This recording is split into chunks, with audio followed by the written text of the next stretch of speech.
देखो आप देख सकते हैं ये पत्थर की गाड़ी भी आ चुकी है। अब पता नहीं इसमें क्या पॉलिटिक्स भरी हुई है, क्या गंदगी भरी हुई है। पीसफुल प्रोटेस्ट में एक गाड़ी पत्थर भरी हुई गाड़ी का आने का क्या ही मतलब है, क्या ही मतलब है। आखिरकार हम कब तक ये जो प्रोटेस्ट पे बैठे हुए हैं ये अपने भाई नहीं है क्या? हम इनको देश का गद्दार में समझते हैं, आतंकवादी समझते हैं इनको?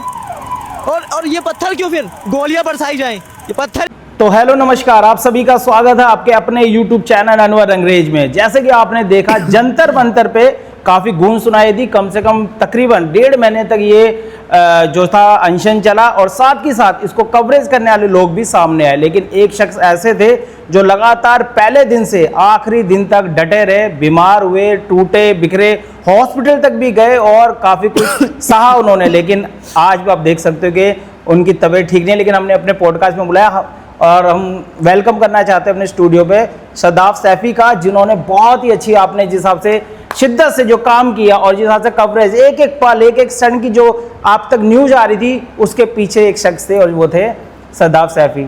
बहुत बहुत आपका स्वागत है यूट्यूब चैनल अनवर अंग्रेज में। Thank you so much. इतना ज़्यादा एकदम तारीफ़ कर दी आपने हमारी, और शुक्रिया आपका, बहुत ज़्यादा शुक्रिया। तो जिस हिसाब से आपने सारी चीज़ें देखी और हमने देखा कि काफ़ी अच्छे से कवर किया, कौन से क्षण अभी भी याद कर पाते हो? क्योंकि एक फोमो हो जाता है लोगों को कि जब उससे अनशन, वो जंतर मंतर से दूरी हुई है लोगों की, काफ़ी मिस कर रहे हैं। कि आप भी मिस कर रहे हो? बिल्कुल। वहाँ पर एक ऐसा माने आप कि पॉजिटिव, एक तो हमने नेगेटिव पावर को वहाँ से हटा दिया था बिल्कुल, और वहाँ पर पॉजिटिव पावर थी। और जब पॉजिटिव पावर वहाँ पर मौजूद थी तो वहाँ पर अलग अलग जगह लोग जाकर अपने अपने फील्ड पर काम करना शुरू कर दिया है उन्होंने। कि जहाँ बात की जाती थी कि नमाज नहीं पढ़ सकते, भजन नहीं गा सकते, वहाँ हमने जो है ना लोगों को मौका ही नहीं दिया। सबसे पहले मैं पर्सनल बताऊं कि हैदराबाद से एक अंकल आए थे, अब्बा, तो उन्होंने रात को तहज्जुद पढ़ रहे थे, वो ईशा की नमाज़ पढ़ रहे थे, तो उनको हमने एकदम वीडियो बनाई और सरदार जी पीछे से आ जाते हैं कि वो खुद ऑटोमेटिकली तारीफ़ करने लगते हैं कि हाँ यार हमने ऐसा माहौल बनाया यहाँ पर। फिर अगले दिन हर्षित भाई, आप जानते होंगे, हाँ जी। तो हर्षित भाई भजन कर रही थी, उसमें से बहुत सारे लोग, हम पर तो आते नहीं मगर हमने उस चीज़ में सपोर्ट किया उनका, क्योंकि पॉजिटिव दिखाना ही हमारा काम था। क्योंकि प्लस अभिजीत भाई से भी मेरी बात हुई थी इस बारे में, तो बोले कि हाँ मैंने उनसे बात करी इस बारे में कि हिंदू मुस्लिम प्लस दिखाना ज़रूरी है किसी भी संगठन को या किसी भी कम्युनिटी को आगे बढ़ाने के लिए। तो हमारा यही टारगेट था कि हमारा फर्स्ट प्रायोरिटी ये होगी कि हम मुत्तहिद करेंगे, मोहब्बत फैलाएंगे, हिंदू मुस्लिम भाईचारा रखेंगे और साथ में वो हर काम करेंगे जो एक हिंदुस्तान भूल चुका है। दोबारा क्रांति और रिवॉल्यूशन की बात करेंगे। बिल्कुल। तो ये तो कई चीज़ें रही थी, कुछ ऐसे पल भी होंगे जो आपको वो अभी भी खटकते होंगे कि यार वो चीज़ रह गई। अगर मैं भी लास्ट वाले दिन, जिस दिन आपकी मांगे मान ली गई थी और धर्मेंद्र प्रधान का इस्तीफा हो गया और आप हॉस्पिटल में थे, हाँ, तो खटक है कि यार मैं भी वहाँ होता, इतनी मेहनत करी, इतनी शिद्दत करी, सब कुछ किया, लेकिन जब रिजल्ट आया मैं वहाँ पे नहीं था, मौजूद नहीं था मैं। हाँ, उस चीज़ का तो बहुत ही ज़्यादा गम है। ऐसा मानो कि दिल टूट सा रहा है। मतलब जब मैंने वीडियो डाली सीरियसली, तो मैं उस वक्त चांदनी चौक में था। तो जब मैं चांदनी चौक में था तो वहाँ पर मैं बेहोश हो गया और मुझे खुद भी नहीं पता कि मुझे क्या हुआ। कमज़ोरी तो महसूस हो रही थी 1-2 दिन से, बट ऐसा नहीं था कि हम अचानक से ऐसे बेहोश हो जाएंगे और ऐसे गिर जाएंगे पीछे। तो 1 या 2 दिन हमने नींद भी सही से नहीं, लास्ट के दिन तो हमने बिल्कुल ऐसा भूल गए हमें कुछ खाना भी है, कुछ करना भी है, रेस्ट भी सही से नहीं ले पाए। फिर वहाँ पर हॉस्पिटल में ट्रीटमेंट भी करवाया एक दो जगह, तो वहाँ पर फिर आराम नहीं लगता। फिर हमें RML शिफ्ट कर दिया जाता है। RML शिफ्ट करने के बाद वहाँ पर बोतल वगैरह चली, NS वगैरह, ग्लूकोज वगैरह दी उन्होंने, तो मैं थोड़ा फिट हो गया, मुझे लग रहा सब सही हो गया। आधी रिपोर्ट्स आई वहाँ पर, आधी रिपोर्ट्स हमने घर जाकर नहीं करवाई, मैंने सोचा तो सही हो गया सब। फिर उसके बाद जब मुझे एहसास होने लगा दोबारा वही, जब डिहाइड्रेशन होगा तो डिहाइड्रेशन की वजह से उल्टियाँ आएंगी। कुछ भी खाओगे, खाने से पहले ही आपको उल्टी आना शुरू हो जाएगी। तो वही सिचुएशन मेरे साथ हुई वहाँ पर। यहाँ पर भी वही हो रहा था, फिर वहाँ पर भी वही चीज़ें होने लगी। अब भी कुछ क्या आ रही है, वहाँ पर भी वही चीज़ें होनी शुरू हो गई। तो मैंने दोबारा टेस्ट करवाए, टाइफाइड वगैरह, तो टाइफाइड पॉजिटिव, हर खानों में पॉजिटिव लिखा हुआ दिखा। मैंने कहा अच्छा, इतना टाइफाइड, लिमिट से ज़्यादा लिमिट क्रॉस कर रहा है टाइफाइड। तो डॉक्टर ने बोला वहाँ पर कि ऐसे तो आपकी सिचुएशन बहुत ज़्यादा ख़राब हो जाएगी, फिर फैटी लीवर, इन्फेक्शन साथ के साथ। तो एकदम ऐसे कई बीमारियों में ढल गए हम एकदम से। पहली बार अभी भी आप देख सकते हैं इनके हाथ पे, कैमरे में दिखाना चाहूँगा, देखो अभी भी इनकी तबीयत पूरी तरीके से फिट नहीं हुए हैं। और मैं बहुत ही आभार प्रकट करना चाहूँगा कि ये इतना होने के बाद भी हमारे पॉडकास्ट के अंदर आए हैं और हम चाहते थे कि उन लोगों से भी आप तक रूबरू कराए हमारे चैनल के माध्यम से, जिन लोगों ने बैक रह के काफ़ी कुछ आप तक वो वीडियो पहुंचाए हैं और उन पलों में वीडियो पहुंचाए हैं जो वीडियो पहले स्टार्टिंग में नहीं आ रहे थे, और एक मुहिम चालू हुई और एक कड़ियाँ जुड़ी, लोग फिर धीरे धीरे आप लोगों के वीडियो देख के जंतर मंतर लोग पहुंचने लगे, क्योंकि आपने वो टाइम भी देखा होगा जहाँ पे 100-200 लोग थे स्टार्टिंग से भी नहीं थे, मुश्किल से 50 लोग मैक्सिमम, 50 लोग बस, 50 लोग से भी कम थे उस वक्त जब हमने स्टार्टिंग करी थी। तो वहाँ पे जंतर मंतर पे मतलब बिल्कुल सन्नाटा सा था, स्टेज भी अच्छा नहीं था, कोई पॉलिटिशियन क्या कोई वहाँ पर आने जाने को तैयार नहीं था। तो हमने एक वो लहर डाली कि हाँ अगर अब नहीं है तो कम से कम जंतर मंतर से ये तो फ़ायदा होगा, हिंदू मुस्लिम सिख ईसाई बीच में आकर और एक अच्छा मैसेज देंगे तो कितना ही अच्छा लगेगा। तो सरदार जी आए, उनकी हमने वीडियोस बनाई, तो मतलब खुशी के आंसू झलकते हैं अनवर भाई। सच में ऐसा महसूस होता है कि हमने अंदर से ऐसा महसूस होता है कि शादाब आपने इतना अच्छा काम किया है कि आपको मतलब हांगकांग से फ़ोन आ रहे हैं, क्या बात, तो सऊदी अरब से हमारे पास मैसेज आ रहे हैं, और फिर उसके बाद अमेरिका से मैसेज आ रहे हैं, यूएसए से। तो ऐसा लगा कि हाँ यार, जो बाहर यहाँ के हिंदुस्तान के लोग बाहर विदेश में हैं और वो ये कह रहे हैं कि हम आपको परेशान अभी नहीं करना चाहते, बट हम आपको बाद में परेशान करेंगे, आप पहले ये काम कर लो, जो भी ज़रूरत हो आप हमसे बताइए, जो भी ज़रूरत हो आप हमसे बताइए, कुछ किसी भी चीज़ की ज़रूरत हो आप हमसे बताइए, बस आप काम करिए। मैं कह रहा हमने जंतर मंतर से छोटा सा काम शुरू किया एक मोहब्बत का, तो आखिरकार लोग इतना ज़्यादा इस चीज़ को पसंद कर रहे थे, बहुत ज़्यादा पसंद कर रहे थे। शादाब भाई, लोगों का ये भी कहना था कि काफ़ी बर्गर मिल रहे हैं, सैंडविच आ रहे हैं, आपने भी खाए नहीं खाए? नहीं, मेरा बाइकाट चल रहा है। कैफीन मुझे कसम दिला रखी है, कसम कि आप ये खाओगी नहीं। जब वो चल रहा था जंतर मंतर, जिस हिसाब से एक नैरेटिव सेट किया गया, वहाँ लोग खाना काफ़ी मिल रहा है, बर्गर काफ़ी आ रहे हैं, पिज़्ज़ा आ रहे हैं, लोग जोमेटो से दूर दूर से फंडिंग कहाँ से हो रही है, उस पर आपका क्या कहना है? उस मैं इसमें दो बात रखूँगा। सबसे पहली बात, आप पॉजिटिव कह रहे हो तो पिकनिक में आपको आना चाहिए था, ठीक है। अगर आप नेगेटिव कह रहे हो, यानी कि आप सोच रहे हो कि प्रदर्शन को किस तरीके से बदनाम कर दिया जाए, किस तरीके से इसको डुबा दिया जाए, तो भाई मेरे भाई, अगर आप एक बार भी आप आते तो आप बुराई करना भूल जाते। बुराई करना बिल्कुल भूल जाते हैं, जिस हिसाब से आपने बताया। लेकिन प्रेरणा की भी बात होती है। आपका घर जंतर मंतर से कितनी दूर है, पहले तो मैं ये पूछना चाहूँगा। और रेगुलर आपने कैसे अप डाउन किया? वहाँ पे चार्जिंग नहीं थी, वाईफाई नहीं था, और लगातार दिन की इतनी वीडियो कैसे आपने डाली? वो मुश्किलात मुझे बताओ थोड़ा सा। तो उसका तो बहुत ही ज़्यादा स्ट्रगल है, ये माने आप, बहुत ज़्यादा स्ट्रगल। ये अभी लोग कहते हैं ना कमेंट करके कि आप सोते नहीं हो, तो मैंने सोने की तो बहुत दूर की बात है, हमने सत्य ये दिल से कहना चाहता हूँ कि मैंने बोल भी लिया था जब हम यहाँ पर आ गए हैं, तो हमारे पेरेंट्स रोते थे इस बारे में कि आप एक ऐसी जगह पर जा रहे हो, आप खतरे वाली जगह पर जा रहे हो, तो आपको परेशानी हो सकती है इस चीज़ की। तो मैंने बोला कि अगर हमारी जान भी चली जाएगी ना इस मामले में, तो हम पीछे हटने वाले नहीं हैं, नहीं हटेंगे। तो वहाँ पर डिवाइसेस की तो ये समस्या थी कि आपने देखा होगा कि ठंडा पानी आ रहा था वहाँ पर, ठंडा पानी के जो ग्लास कप्स होते हैं, ग्लासेस, तो उसके पीछे हमने, आईफोन तो बहुत ज़्यादा हीट हो जाता है 45 डिग्री टेम्परेचर में, वीडियोस नहीं डलेंगी, तो पहले हमारे पास एक आईफोन था, आईफोन 15, तो उसको हमने ऐसे किया कि पीछे थोड़ा हीट ना हो, तो पीछे हमने थोड़ा बर्फ़ लगाते रहे, तो वीडियो बनाई, क्योंकि एक आईफोन से वीडियो बनानी, फिर उसको अपलोड करनी बड़ी समस्या की बात है, बहुत ज़्यादा। तो फिर उसके बाद हमने कहा नहीं, हमारा एक आईफोन से तो काम नहीं चल सकता, अगर इस हिसाब से देखा जाए, तो हमने दूसरा आईफोन भी हमने लिया, नया लिया फिर। हाँ, लगभग ऐसे ही माने, क्योंकि घर पर नया ही था वो, तो हमने आईफोन 16 लिया। फिर उसके बाद तो आईफोन 16 लेने के बाद हमने 2 फ़ोन एक साथ इस्तेमाल करने शुरू करे। अब एक से हीट हो जाता तो दूसरा ज़्यादा है, फिर उसमें समस्या आई हमें, बैटरी की तो पहले भी समस्या थी, अब भी। फिर हमने ये पावर बैंक तुरंत जब ही लिया, 20,000, हमने बोला कि 10,000 से तो काम नहीं चलेगा, इसमें 20,000 mAh की बैटरी में 5 से 6 बार फ़ोन आराम से चार्ज हो सकता था। और इसमें ये समस्या रहती थी कि एक तो इतने मालदार नहीं है, ऊपर से हमने ये पावर बैंक ख़रीदा, तो ये उल्टा डबल हीट कर रहा था उससे, बताओ। तो मतलब ऐसा मानो समस्या जूझती रही, करें तो करें क्या। तो यहाँ पर स्ट्रगल से हमने एक बार गुस्से में आकर हमने क्या करा, गुस्से में नहीं बट वीडियो अपलोड करनी थी हमें भाई, इन्फॉर्मेशन देनी थी, तो हमने फ़ोन वहाँ पर आईफोन 16 जो नए वाला था उसको हमने डुबो दिया, पानी ठंडे में? पानी में, कि मैंने सोचा कि हाँ वाटर प्रूफ है तो फ़ायदा उठाओ ऐसे टाइम पर। तो हमने उसको वीडियो अपलोड होती रही, तो उससे थोड़ा सा इफेक्ट पड़ा, मगर इतना इफेक्ट नहीं पड़ा। अब भाई उसमें क्या होने लगा, आवाज़ उसमें बेकार आने लगी। अब क्या बोलते हैं, माइक जब हम उसको माइक लगा रहे थे थोड़ा सा, तो आवाज़ उसमें वो कर रही थी, मतलब थोड़ा सा दिक्कत, थोड़ा सा मतलब इको या थोड़ा दिक्कत आ रही थी, और ज़्यादा नुकसान हो गया हमारा।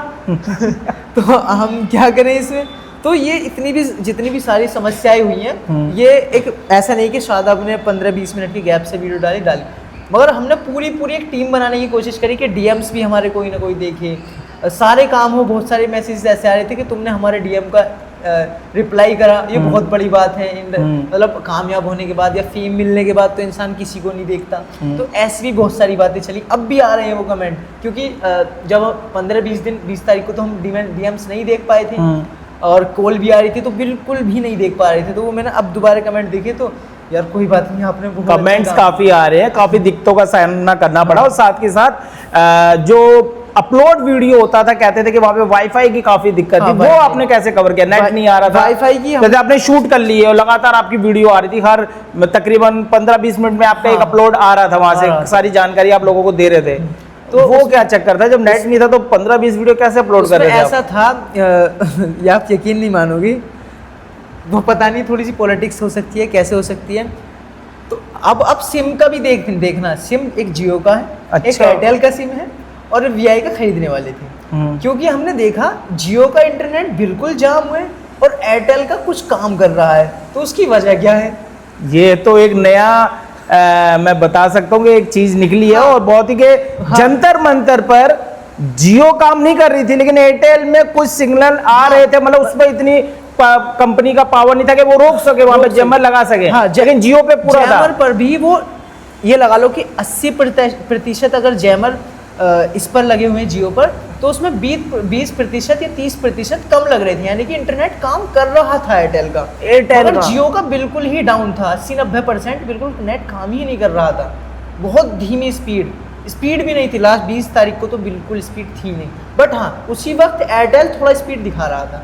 आखिरकार वो उसकी पता नहीं तो माइंड में कभी आया कि सिम एक दो और ले लें, किसी और कंपनी को भी ट्राई करें? बिल्कुल किया ये भी आपने? किया हमने किया सिम। फिर उसके बाद हमें जैसे जैसे फीडबैक पता लगा तो हमने लोकेशन चेंज करके भी डाली कि हम 7-8 किलोमीटर दूर जाकर हमने जामा मस्जिद पर गए, वीडियो अपलोड कर आए उसके बारे में, कि जितनी भी इन्फॉर्मेशन थी। हमने एक टीम बाहर लगा रखी थी, एक टीम हम अंदर थी। तो हमने सोचा कि वीडियो तो लगातार जानी चाहिए, जब इतना ज़्यादा हम पर लोग विश्वास कर रहे हैं। तो हमने सच में अपनी हेल्थ पर खबर नहीं दी। मुझे खुद भी नहीं पता, मेरी आज तक तबीयत ख़राब नहीं हुई। मेरे घर वाले खुद कहते हैं वो इसीलिए रो रहे हैं। मेरे जब ये कैमरा लगा हुआ देखते हैं ना, वो अब भी देखते हैं तो उनकी आंखों में से आंसू आ जाते हैं, क्योंकि आज तक एक इसमें मतलब कुछ भी नहीं लगा है, गया ही नहीं है कुछ भी। अब ये कैमरा लग रहा है तो उनको अजीब सा फील होता है इस बारे में। मतलब सब कुछ दाव पे लगा दिया। जंतर मंतर की न्यूज़ अपनी ऑडियंस जनता और उस जनता तक पहुंचाने के लिए जो लगातार नजरें गड़ाए बैठी थी कि जंतर मंतर पे आखिर चल क्या रहा, अब क्या होने वाला है। बिल्कुल ऐसा ही था, क्योंकि यहाँ पर सिर्फ व्यूज़ तक सीमित नहीं था शादाब, क्योंकि अगर व्यूज़ तक सीमित होता तो बार बार फ़ोन खोल कर देखता। मुझे खुद अंदाज़ा नहीं था मेरी कौन सी वीडियो कब वायरल हो रही थी, कसम से मुझे नहीं मालूम। मैं आपको एक बात बता दूं सच्ची, के जंतर मंतर जो भी आप इंस्टा पे देख रहे थे, मेन स्ट्रीमिंग से वो बिल्कुल गायब था। उसके पीछे कुछ ऐसे लोग भी थे जो लगातार अपने सोशल मीडिया के हैंडल से, वो इंस्टा हो, फेसबुक हो या उनका खुद का यूट्यूब चैनल हो, जो नए लोग थे जिनको आप ये नहीं कह सकते कि वो न्यूज एंकर ही है, लेकिन वो सीख रहे थे, जैसे आप भी सीख रहे थे। लेकिन आप लोगों ने वो काम करके दिखाया जो मेन स्ट्रीमिंग भी नहीं कर पाती थी। बिल्कुल। और उनका हाल भी वहां पे आने पे थोड़ा सा बुरा, उनको डर भी लगता था वहां जाने में। मैंने खुद पर्सनली जब मैं आपकी एक बात बताता हूँ, बहुत अच्छी कहानी है, आपको भी थोड़ा अफसोस होगा उसको सुनकर। आती है मीडिया, मैं पहुंच जाता हूँ वहाँ पर, उसकी क्वेश्चंस मतलब वो कर रही थी तो मैं सुनने लगता हूँ। उल्टे सीधे सवाल पूछने लगी वो मीडिया, उल्टे सीधे मतलब रैंडम। बेचारी बच्ची से सवाल क्वेश्चन कर रहे थे तो मैं बीच में आ गया। हाँ अब हमसे करो आप सवाल, हम आपके सवाल के क्वेश्चंस के जवाब देंगे। मैंने एक भी मतलब ऐसा मानो कि एक भी क्वेश्चन उसका मिस नहीं किया, और इतनी तालियां बजी, बहुत तालियां। लास्ट में उसकी बात बनती ही नहीं मीडिया की, फिर मुझसे बोलते हैं आपका नाम क्या है, मैंने कह दिया मेरा नाम मोहम्मद राम है। क्या बात। फिर उसके बाद जो तालियां बजी हैं आसपास, शादाब भाई ऐसे, थोड़ा दिल पेन है इसमें अभी, तो ये लगा लो कि उस वक्त मेरी जो फीलिंग्स थी उनके लिए, समाज के लिए वो ट्रिपल गुना बढ़ गई कि हाँ यार हमारे लोग जैनजी इस तरीके से मोहब्बत को समझ रहे हैं। मैंने, उनको नहीं पता मैं मुसलमान हूँ, उनको नहीं पता मैं हिंदू हूँ, बट मीडिया इस चैनल के सामने जब उनकी एक भी बात नहीं बनती, मैंने बोल दिया मेरा नाम मोहम्मद राम है, जब भाई पूरा ऐसा मानो माहौल अलग बन गया। ये मीडिया का एक खास रहा है महेश श्रीबिंग का कि जब उनके सवालों के जवाब लोग दे देते हैं तो वो नाम बहुत जरूर पूछते हैं, और जैसे नाम अगर उन्हें समझ आता है कि ये हमारे ट्रैक का नहीं है, ये हमारे ट्रैक में है, हाँ। तो थोड़ा सा उनके सवालों के अंदर भी अलगपन दिखता है। ये देखा है, हाँ। जैसे आपने कहा कि आपका नाम पूछा गया, नाम और फिर पूछा आपने कहा कि क्योंकि मोहम्मद राम बात आपका ही नाम नहीं बन पा रही थी। फिर उसके बाद पुलिस प्रशासन को बुलाया, जो वहाँ पर सिक्योरिटी वाली टीम थी। मैंने बोला कि ये थोड़ा गंदगी फैला रही है यहाँ पर, इनको आप लेकर जाओ। फिर तुरंत वहाँ से उनको भेजा, वो अब चली गई।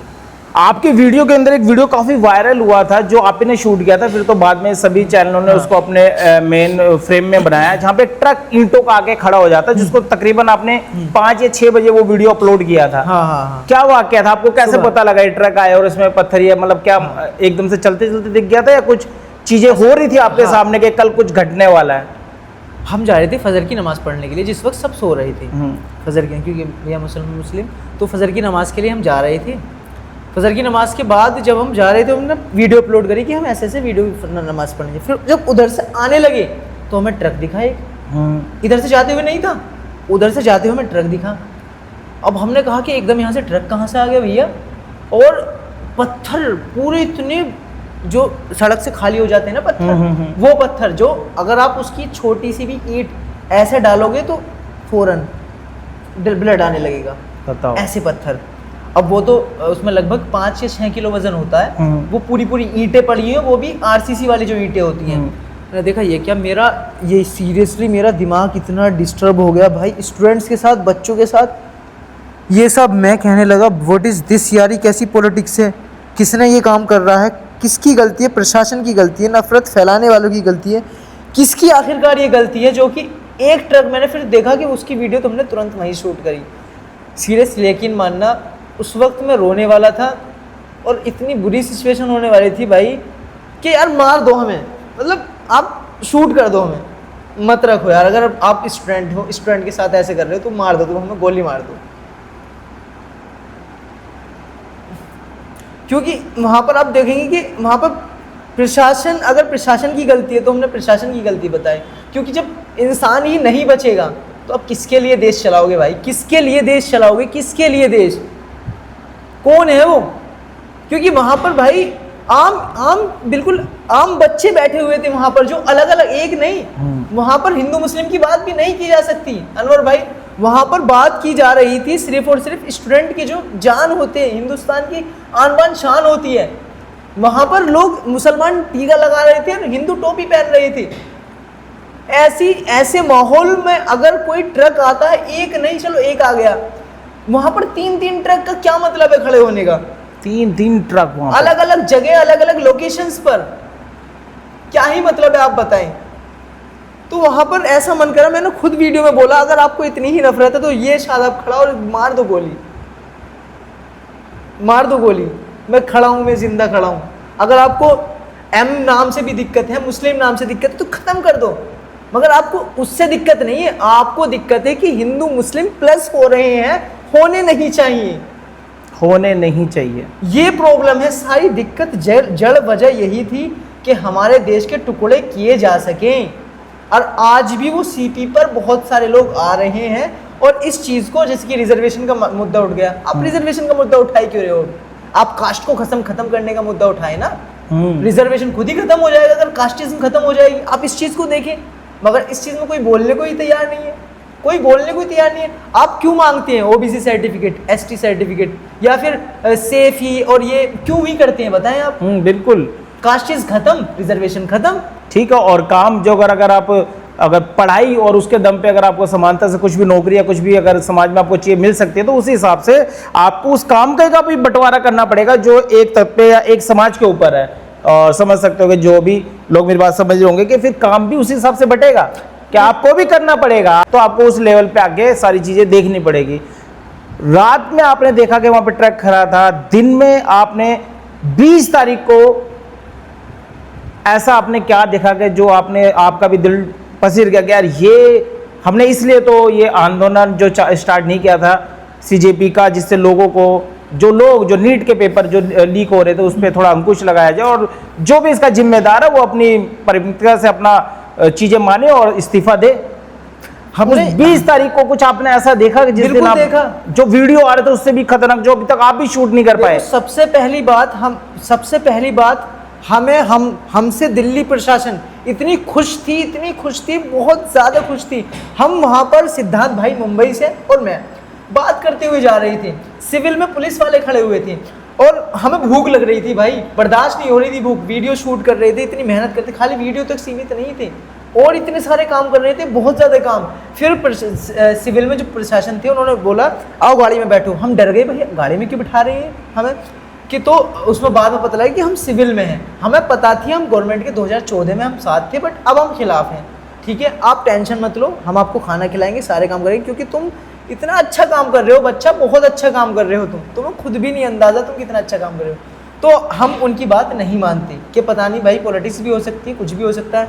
उन्होंने कॉल करी, वहीं खाना मंगाने लगे। फिर उसके बाद हमारे पास टाइम नहीं था, उनके पास हमारा नंबर गया। नंबर जाने के बाद वो जंतर मंतर के अंदर हमें खाना पुछवाया उन्होंने। बताओ, सिविल में पुलिस वालों ने ये किया हमारे साथ। फिर उसके बाद 17 से 20 तारीख के आसपास माहौल चेंज होता है, प्रशासन चेंज होता है। जो हमसे मोहब्बत करने वाले हैं उनको शिफ्ट कर दिया जाता है और जो हमसे नफरत करने वाले हैं उनको हमारे पास छोड़ दिया जाता है। और उसी बीच हम्माद भाई जैसे इंसान जो 23 दिन से अनशन पे बैठे हुए हैं, उनसे बोला जाता है वीडियो नहीं है। आखिर में जब प्रशासन उठाता है, उनको ये मार के उठाया जाता है, मैं करवाऊं तेरा अनशन, और लाठी उन पर बजाते गए, मारते गए और कहते गए कि मैं करवाऊंगा तेरा अनशन।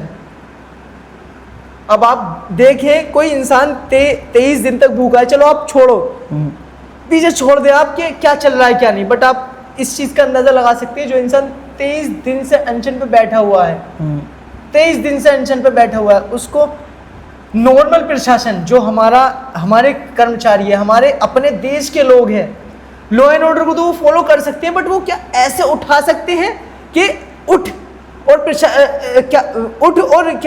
गाली देकर, गाली भी दी उन्होंने, और फिर मैं करवाता हूँ तेरा अनशन। इस तरीके से कोई बोल सकता है आपके हिसाब से? बिल्कुल भी नहीं। और ये चीज़ें तो सब रिकॉर्ड था और आप लोगों की मेहनत और आप लोगों के कारण ये सारे चीज़ें और जो फुटेज थी दर्शकों और ऑडियंस तक पहुंची। अनशन के टाइम हमने देखा कि सोनम वांगचुक भी जब आप स्पीच दे रहे थे स्टेज पे, जब आप खड़े थे, स्टार्टिंग से आप साथ थे, सोनम वांगचुक से भी कुछ आपकी बातचीत हुई जिस हिसाब से वो थे, उनको उठा के ले गए? वो तो बहुत भले इंसान है, यकीन मानना। वो अगर तुम उनसे ये कहते ना कि सोनम वांगचुक जी आपको यहाँ मिलना है, यहाँ आना है, यकीन मानना वो बंदा उठ के चला जाता। उसको इस बदतमीजी के साथ तो सरासर बेकार है। मैंने करीब से देखा है, मैंने करीब से उनको देखा है, तो मुझे ऐसा लगा पर्सनली सोनम वांगचुक इतने भले इंसान है। अगर कोई आम इंसान भी कहता है कि यहाँ से उठकर यहाँ बैठ जाओ, तो वहाँ बैठने के लिए तैयार है। तो उस इंसान को जबरदस्ती पुटेलियन में बंद कर और ताकि कैमरे से कोई भी वीडियो शूट ना हो, आपने स्टेज पर चारों तरफ पर्दा लगा दिया वाइट, और फिर उसके बाद पीछे धकेल कर उनको डायरेक्ट एक ऐसा मानो बुग्गी में फेंका। वो एम्बुलेंस नहीं थी, एज अ बुग्गी में, मैं कहूँगा बुग्गी में ऐसे फेंका और जब लेकर गई देश के साइंटिस्ट को। आप समझ सकते हैं जिस देश की ये कंडीशन हो गई, क्या वो उसका क्या ही कर सकते हैं आप। और वो लोग ऐसे नहीं थे, वो लोग अलग थे, बिल्कुल अलग थे। वो प्रशासन मोहब्बत वाला नहीं था, वो सिविल में थे और रोकने की पूरी कोशिश की गई, बट उन्होंने सबको इधर उधर फैलाकर। क्या आपको भी ऐसा लगता है कि जो ग्राउंड रिपोर्टिंग आपने करी, सोशल मीडिया पे जो वीडियो भेजी, उससे भी क्रांति आई है? मतलब उससे फर्क पड़ा है कि धीरे धीरे कारवां जुड़ता रहा और मंजिल तक आप लोग पहुंचे? उससे नहीं, उसी से ही फर्क पड़ा है। अगर हम पर्सनली दूसरा न्यूज चैनल को बुलाते और काम करवाते, यकीन मानना ये प्रदर्शन 1 महीने भी नहीं टिक पाता और और जो है ना कहीं कोई गद्दार बन जाता, पाकिस्तानी बन जाता, या फिर कोई ना कोई देशद्रोही बन जाता। अगर हम खुद के मोबाइल से इस्तेमाल नहीं करते और हम उनको सब कुछ, सारी छूट उनको दे देते, तो कुछ ना कुछ इसमें बहुत हो सकता था, बहुत बिल्कुल हो सकता था। एक गवर्नमेंट को इस चीज के बारे में लगा कि नहीं लड़ सकते हम इनसे, हमारी मीडिया इन्होंने साइड कर दी है, ठीक है, जिस मीडिया को हम कब्जे में लेते हैं, हमारा प्रशासन इन्होंने साइड कर दिया है। 15-20 लाख 10 लगभग 5 मिनिमम हम मान रहे हैं, 4 से 5 लाख जेनजी रोड पे उतरे हुए थे। जितना लाठीचार्ज कर रहे थे उससे डबल आ रहे थे। तो जेनजी को ये महसूस हो गया था कि हम भाई जान भी चली जाए, आन भी चली जाए, इज्जत भी चली जाए, जेल में बंद हो जाए, होने दो, बट हम इस क्रांति को लाकर रहेंगे। अगर अभिजीत भी कोशिश करेगा तो हम इस प्रदर्शन को नहीं रोकेंगे। एक ऐसी सिचुएशन आ गई थी। क्या ऐसा भी लगा कि जंतर मंतर के जो जैनजी शब्द काफ़ी यूज किया गया, जिस हिसाब से उन्होंने अपने अपने तरीकों से जिस चीज़ों के साथ उन्होंने इस प्रोटेस्ट के अंदर वो आगे बढ़े, उनका एक तरीका रहा, उनका एक लैंग्वेज रहा, सारी कुछ रही कि जैनजी को अपने इस प्रोटेस्ट के अंदर खुद ही उनको मीडिया बनना पड़ा, खुद ही उनको लाठी खाने के बाद अपना इंसाफ मांगना पड़ा और खुद ही इस मुकाम तक वो पहुंचे कि उन्होंने जीत हासिल करी। तो जैन जी को ये मालूम हो गया था कि अब हटने वाले तो हम नहीं है, और उनके नए नए तरीके देखने को मिले। अब जैन जी की बात छोड़ो, तुम असर दिख रहा है ना आपको भी। जिस वायरस जो वायरस बोला जा रहा था ना हमें पर्सनली, हाँ, वो वायरस अगर आप उसको वायरस ही समझते हो तो अल्फा में भी दिख रहा है वो वायरस। हाँ, दिख रहा है, वीडियो आ रहे हैं, वीडियोस आ रहे हैं। वो सवाल कर रहे हैं कि हमें गंदा खाना क्यों दिया जा रहा है। एक आवाज बनी है सीजेपी की, जंतर मंतर की आवाज अब जैन जी से अल्फा तक भी पहुंच गई है। आप देखें कि वो सवाल कर रहे हैं, अपने प्रिंसिपल से सवाल कर रहे हैं, आप क्या कर रहे हैं। वो फूड मैनेजमेंट से सवाल कर रहे हैं, वो आप क्या कर रहे हैं। तो आप इस चीज को देखें कि बच्चे में ये लहर पैदा हुई है, और अगर आप इसको वायरस कह रहे हैं तो ये वायरस और ज्यादा फैलेगा, और ज्यादा ये वायरस फैलेगा। जुनैद भाई के साथ के भी कई वीडियो थे, जो आपने जुनैद भाई को भी काफ़ी वीडियो, मेरा ऐसा मानना है कि कई वीडियो आपके थे जहाँ पे जुनैद भाई को पहचान मिली और काफ़ी वो वायरल हुए, जहाँ पे वो खाना लोगों को खिला रहे थे। आपको भी पता लगा कि जुनैद भाई भी उस दिन नहीं पहुँच पाए थे और उनको भी पुलिस ले गई थी, कुछ बातचीत हुई, फिर उन्हें देहरादून में छोड़ दिया गया। हाँ, वो असल में रात में क्या हुआ था, जिस रात में हमारी तबीयत खराब हुई थी उस रात ही शायद, हाँ उसी रात थी, उससे पहले इलाज थी, तो उनको जो है वो कर लिया गया था एज अ किडनैप। वो क्या हुआ था, बाहर वो कुत्ते ने काट लिया था, कुत्ते ने ज़्यादा काट लिया था, ठीक है। तो आरएमएल में पहुंचते हैं, आरएमएल में उन्होंने ट्रीटमेंट करवाया, बाहर निकले। वो बाहर निकलने के बाद उन्होंने ऑटो वगैरह करा, तो ऑटो थोड़ा सा आगे निकल गया, पीछे से सिविल में 15-20 लोग खड़े हुए थे। अच्छा, पीछे से सिविल में थे, वो नॉर्मल ड्रेस में थे। तो फिर उन्होंने बोला कि नहीं, पुलिस प्रशासन ने बोला कि हम पुलिस वाले हैं, टेंशन मत ले, आपको घबराने की ज़रूरत नहीं है। फिर उसके बाद उन्होंने बिठाया और लेकर चले गए। गर्दन नीचे कराई उनकी, और गर्दन नीचे कराने के बाद उन्होंने बोला कि गर्दन दुख रही है, तो उन्होंने गर्दन तो सीधी करवा दी, बस आंखों में पट्टी बनवा दी उन्होंने, और वो ले गए। गाड़ी चलती रही 5 किलोमीटर 6 किलोमीटर तक, सॉरी 5-6 घंटे तक चलती रही गाड़ी, और वो पहुँचते हैं देहरादून। न्यूज़ आ जाती है इस्तीफे की वगैरह की, तो इस्तीफ़ा उन्होंने अगले दिन शाम को 6 बजे के आसपास उन्होंने छोड़ा, और देहरादून में पहाड़ियों पे ऊपर ले जाकर जंगल में बीच में छोड़ दिया। बताओ, प्रशासन ने। अब बहुत से लोग कह रहे हैं वो दिल्ली पुलिस थी, बहुत से लोग कह रहे हैं वो उत्तर प्रदेश पुलिस थी, बट अभी पूरी तरीके से ऐसे पुष्टि नहीं हो पाई। अगर उत्तर प्रदेश पुलिस है तो उनका तो बिल्कुल भी मतलब नहीं बनता लेके जाने का, और अगर वो दिल्ली पुलिस है तो लॉ एंड ऑर्डर के खिलाफ गए हैं, तो कहीं ना कहीं ये गलत ही हुआ है। इसमें सारे वकील, पूरी दुनिया के वकील, दुनिया की नहीं इंटरनेशनल वकील, इसमें जुनैद भाई बड़े भले इंसान हैं जो उन्होंने एक्शन नहीं लिया है। वो बड़े ही भले इंसान है जो, क्योंकि असल में अब मैंने भी उनको देखा है कि जब स्टार्टिंग में वीडियो बना रहा था तो जुनैद भाई की ऐसी आदत थी कि स्टार्टिंग में मैंने वीडियो बनाई तो उन्होंने दिखावा समझ के मुझे थोड़ा सा मना कर दिया। हाँ, कुछ वीडियो में उन्होंने मना किया कि मत करने दो, भी काम करने दो, और उन्हें कुछ मन में भी होता कि आज मैंने सेवा नहीं करी, आज मुझे करना है कुछ। फिर मैंने उनको समझाया ऐसे बात है, अगर आपका चैनल उठेगा तो आप बहुत सारे ऐसे अच्छे काम फ्यूचर में भी कर सकोगे। मैंने बड़े प्यार से उनको समझाया, उनका चैनल उठा दिया। हमने ऐड के माध्यम से कई लोगों को बीच में लेकर आए, सरदार जी से बोला ऐसे बात है सरदार जी, कई लोगों से बोला कि जुनैद भाई पहले भी प्रदर्शन में साथ दिया, अब भी तो इनको थोड़ा सा प्रोत्साहन दे दूँ, तो उनको प्रोत्साहन देकर हमने वीडियो उठा दी, पिन डाल दी वीडियो, तो उसमें लोगों ने समझा और उनको फॉलो स्टार्ट करना शुरू कर दिया। तो फिर उसके बाद उनके साथ जो चीज़ें गलत हुई हैं, प्रशासन हत्ता कि जो बिठाकर लेकर गए हैं ना, वो भी इस चीज़ को समझते हैं जो बिठा कर लेकर गए हैं उनको, वो भी इस चीज़ को समझते हैं। अगर वो इस चीज़ को नहीं समझते तो जुनेद भाई और राशिद भाई कभी मिलते ही नहीं, क्योंकि उनके दिल में भी ये हमदर्दी थी कि इन्होंने जो करा है समाज के लिए काम करा है और नेक काम किया है, नेक काम। और अगर वो ऐसा ना मानते तो यकीन मानना जुनेद का नामो निशान अब तक मिट गया होता, नामो निशान मिट गया होता। अनवर भाई मैं क्या कह रहा हूँ, मैं सीरियस कह रहा हूँ। देहरादून में जब वो ऊपर ले जाकर छोड़ सकती हैं, तो आप खुद ही सोचिए कि तो उनके दिल में दो ही मन था कि हम तो इनको अपने हाथ से कुछ नहीं कर सकते, ना हमारे में इतनी जोर है, ना हमारे में इतनी ताकत है। अगर ऊपर वाले ने इनको बख्श दिया इस जंगल में तो सही है, ही चले जाएंगे वापस, वरना कोई बात नहीं। तो ये भी आपने देखा। हाँ। कुछ वीडियो के अंदर हमने देखा कि आप गुरुद्वारे के अंदर गए, गुरुद्वारे में काफ़ी सेवा की गई, गुरुद्वारे बच्चों के लिए जेएनजी के लिए खोल दिए गए, बाहर से काफ़ी लोग आए थे। कहाँ से लोग आए थे, उनके बीच में आप रहे हो 30 दिन तक? उससे पहले ही हमारी वीडियोस वायरल हो रही थी। तो गुरुद्वारे में प्रोहिबिटेड है वीडियो बनानी कोई भी, तो मेरी वीडियो मैक्सिमम वहाँ बनती है जहाँ प्रोहिबिटेड रहती हैं। तो खुद ही कहते थे लोग बनाने के लिए, जब अच्छा कंटेंट है। लोग कब चिढ़ते हैं, जब उनको गलत इन्फॉर्मेशन बताई जाए। मगर हम जो है गलत को भी सही करने वाले हैं, यानी कि कैसे सही किया जा सकता है। अब आपको ही मालूम है पूरे देश में हिंदू मुस्लिम चल रही थी, वहाँ पे एक शादाब सैफी नाम का लड़का आता है और मोहब्बत फैला देता है। तो यहाँ पर हमने यहाँ पर भी गुरुद्वारे में बोला, अच्छा बच्चा आप ये काम करना चाहते हैं, आ जाओ। तो उन्होंने, उस दिन बहुत ज़्यादा भीड़ थी, तो सरदार जी ने वीडियो बनाई मेरे साथ, और जबकि वहाँ पर मना थी वीडियो बनानी। मैं आपको गुरुद्वारे में मना है और वैसे भी वहाँ पर मना है, हर तरीके से मना। तो उन्होंने, मैंने बोला हमारा मोहब्बत का कंटेंट ऐसे से, तो हम सीजेपी के प्रोटेस्ट में एक्टिव हैं, तो आपकी हमें वीडियो बनानी। तो उन्होंने परमिशन दे दी और वीडियो बना ली। और जब वीडियो बनाने के बाद उन्होंने बोला, बहुत ज़्यादा शाबाशी दी हमें वीडियो बनाने के बाद, कहा कि बहुत अच्छा बच्चा, बहुत अच्छा। और फिर उन्होंने इनवाइट करा हमें 6 अगस्त के लिए। 6 अगस्त और 7 अगस्त को आपकी दावत है और यहाँ आपको आना है, क्योंकि मुझे नहीं पता मगर सिख समाज का 6 और 7 तारीख को बहुत अच्छा हिसाब किताब माना जाता है। मतलब तो गुरुद्वारे में मैंने लगभग रोज जाना शुरू कर दिया, क्योंकि वहाँ से एक अटैचमेंट हो गया था, एक मोहब्बत हो गया, मोहब्बत बन गई थी। तो गुरुद्वारे में लगभग मैंने रोज ही जाना शुरू कर दिया था। क्या बात है।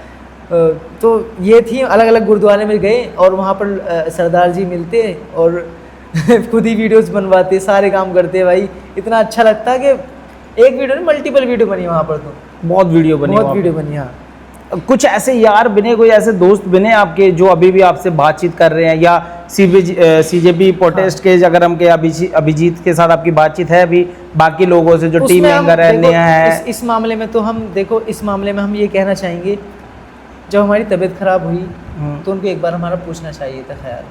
मैं इस चीज़ में मैं थोड़ा सा, मतलब ऐसा नहीं कह रहा, हो सकता है वो मसलों में बिजी हूँ या किसी चीज़ में हो। जब मुझे बुरा लगा जब वो औरों के पास कॉल कर रहे हैं, जैसे कि उन्होंने कॉल की, बहुत सारे मसलों में व्यस्त हो सकते हैं वो, FIR वगैरह। तो एक बार पूछ सकते थे कि शादाब आप प्रदर्शन में थे क्या, आपके साथ तो ऐसी कोई सुविधा नहीं है, आप हमें बता सकते हैं। कोई भी, कुणाल भाई हमारे बहुत अच्छे दोस्त हैं, उन्होंने ऐसे टाइम पर पॉलिटिक्स में हमारा साथ दिया कि मतलब जब हमें स्टेज, एक हर दौर में एक इंसान बीच में आता है, जब हमारे 1-1.5 लाख फॉलोवर थे तो लोग हमसे जलना खिलसना शुरू हुए। तो स्टेज पर भी हमारी एंट्री बंद कर दी। तो कुणाल भाई ने बोला अगर ये स्टेज पर नहीं आया तो मुझसे बुरा कोई नहीं होगा। उन्होंने कुणाल भाई ने तो उन्होंने अंदर एंट्री दिलवाई हमें। बहुत सारे लोग खिलाफ हो गए थे वहाँ पर कि ये लड़का ऐसे कैसे, उम्र भी ज़्यादा नहीं है और इस तरीके से इतना अच्छा काम कर रहा है, तो लोग जलने वाले पैदा हो गए और वहाँ से उन्होंने एंट्री बंद करवा दी। तो उन्होंने बोला फिर हमारी एंट्री दोबारा हो जाती है। जब कुणाल भाई हमारे बहुत अच्छे दोस्त हैं, उन्होंने देखा था कि हाँ वाल्मीकि समाज से ताल्लुक़ रखते हैं वो और एक मुस्लिम बच्चा वाल्मीकि समाज से कनेक्ट रख रहा है, तो बहुत बड़ी बात है कि ऐसा आप समझें कि मैं तो सबके साथ ही नॉर्मल रहता हूँ। कुणाल भाई हमारे एक ऐसा मानो कि बड़े भाई के समान, एक बैकबोन। और फिर पूजा दीदी और इससे अलावा शाहरुख भाई, इन 2 लोगों का भी बहुत बड़ा सपोर्ट है। पूजा दी और शाहरुख भाई ने कहा कि अच्छा, मैंने बोला कि अब वीडियो नहीं बनाऊंगा, अब बहुत पॉलिटिक्स हो गई हमारे साथ, टूट गया मैं। शाहरुख भाई बोलते हैं तूने शुरू से मेहनत करी है शादाब, हम टूटते हुए नहीं देखना चाहते तुझे, और जब टूटते हुए नहीं देखना चाहते तो वीडियो बनाएगा और हम आपका साथ देंगे। मतलब क्या मैं दोबारा 2 दिन बाद उठ जाती, क्योंकि मेरा माइक वगैरह भी थोड़ा गायब कर दिया था और उस सिचुएशन में माइक कहाँ से खरीदे कैसे खरीदे, तो टूट माइक गायब हो गया था वहाँ से। हाँ, क्योंकि फेमस चेहरा है, आप भी जानते होंगे, नाम लूँगा तो विवाद हो गया, जिसने सुअर बोला था। तो उसने माइक मंगाया मुझसे, मैं गुरुद्वारे में था, जल्दी जल्दी में माइक मंगाने के बाद उसने मुझसे, अब मैंने 50 कॉल कर दी उसके पास सीरियसली इंस्टाग्राम पर कि भाई मुझे ज़रूरत है माइक की, मैं 2 दिन तक वीडियो ही नहीं बना पाया। उसकी वीडियो ना बताइए ना, वो लोगों को पता लगे कि किसने आपका माइक लिया। तो पता है भाई, सबको पता है इस बारे में कि जब ऐसे आप ऐसे जा रहे हो और आपके सामने कोई ऐसे आ जाए तो आपको थोड़ा गम होगा, और जब आपको गम होगा तो आप चीज़ें बिगाड़ोगे। तो सलमान भाई जो कि इतने साल से प्रोटेस्ट कर रहे हैं, उन्होंने बताया कि शादाब भाई, हद तक कि हमारा कोई शौक नहीं था, उन्होंने ऐसे दिखाया शादाब भाई आपको ऐसे ऐसे यहाँ से अगर कोई लाठी चार्ज कर दे तो ऐसे भागना है, यहाँ से ऐसे करना है। मैं उसमें मतलब मोहब्बत भाईचारे की कि आपको ऐसे ऐसे करना है, अगर ऐसे ऐसे हो जाता है। तो इतना लोग सपोर्टेड थे हमें देखते हुए, अच्छा कि इतना लोग सही कि उनको पता थी कि अगर शादाब को अगर जान भी देनी पड़ी तो शादाब यहाँ पे जान दे देगा, फिर भी हम ट्राई कर सकते हैं शादाब को समझाने की। तो लोगों ने ऐसे ऐसे भी साथ दिया, हमें बताया, समझाया, और लगातार ऐसे ऐसे करते रहे कि आपको वीडियो बनानी भी नहीं छोड़नी लगातार। भाई एक दिन नहीं जाता था ना, 4 घंटे वीडियो नहीं आई मेरी, तो यकीन मानना मैसेज डीएम्स इतने आते थे हमारे पास बहुत, कि आपकी वीडियो कहाँ है। 4 घंटे और 3 या 4 घंटे हमारी वीडियो नहीं आई। तो इतना ज़्यादा लोगों ने सपोर्ट दिखाया कि शादाब सैफी का नाम बना, शादाब सैफी एक अच्छा काम कर रहा है, शादाब शादाब शादाब। और हमारा नाम भी कहीं ना कहीं एक हरियाली से कनेक्ट करता है कि हर समाज में नॉर्मल, तो नाम से भी मायने भी बहुत अच्छे माने जाते। तो हमने ये काम करना शुरू करा, और आज इतने सारे दिल तोड़ने के बाद भी, चीज़ें सुधारने के बाद यार मेरा मन वहीं पे अटक रहा है कि वो माइक का किस्सा आप अभी भी थोड़ा सा गोलमोल बता रहे हो, पूरा बताएंगे। वो माइक लिया गया जानबूझ को आपको डाउन करने के लिए, जिससे आप वीडियो ना शूट कर पाओ, छुपाया गया, और वो शख्स कौन था? मैं नहीं समझ पाया भाई वो कौन है। आप समझ पाओ तो कमेंट कर देना, लेकिन मेरे को नहीं पता लग रहा है। मुझे नहीं मालूम, बट मैं बताऊंगा तो विवाद हो जाएगा, बट मैं क्लियर कट कहना चाहूँगा भी, ये नहीं चाहूँगा, क्योंकि पर्सनल सब लोगों की इज्जत होती है, नाम तो रहे, बट ऐसा ना रहो कि ब्लर ही रहे, नाम तो बेहतर है। क्योंकि वजह यह है कि उसको बाद में भी पछतावा नहीं हुआ। एक बार माफ़ी मांगनी तो बनती है इंसान से कि जो अभी माइक मिला नहीं मिला? हाँ माइक तो मिल गया, क्योंकि जब एक लड़की, हमारे लड़की भी दोस्त थे, लड़के भी दोस्त थे, कुछ बहनें थी, कुछ दोस्त थे, कुछ अलग थे। तो एक लड़की ने फ़ोन करती है उसके पास, तो कहते उसके पास फ़ोन कर, तू कौन होती है उसको कहने वाली। अब भाई मैं समझ गया ये पॉलिटिक्स चल रही है हमारे साथ माइक की, अब ये रोक तो नहीं सकते, क्योंकि शादाब जब एक खुद सोचो, अपना आईफोन 16 बर्फ़ के अंदर डाल सकता है वीडियोस डालने के लिए, और खाली वीडियोस तक नहीं, जब हम कंटेंट रोक कर, जब लाठीचार्ज हुई, हमने अपना कंटेंट रोका, उसके बाद हमने वॉशरूम तक लेके जाना शुरू करा लोगों को, क्योंकि उनसे चला नहीं जा रहा था कंटेंट से अलग भी। जब सीजेपी के लिए, समाज के लिए और इंसानियत के लिए शादाब इतना सब कुछ कर सकता है, पहली बार वो ड्रिप सेट चढ़वा सकता है, और डिहाइड्रेशन इतना हो सकता है, तो वो कितना कुछ आगे काम कर सकता है, उन लोगों को ये बात हजम नहीं हो रही थी।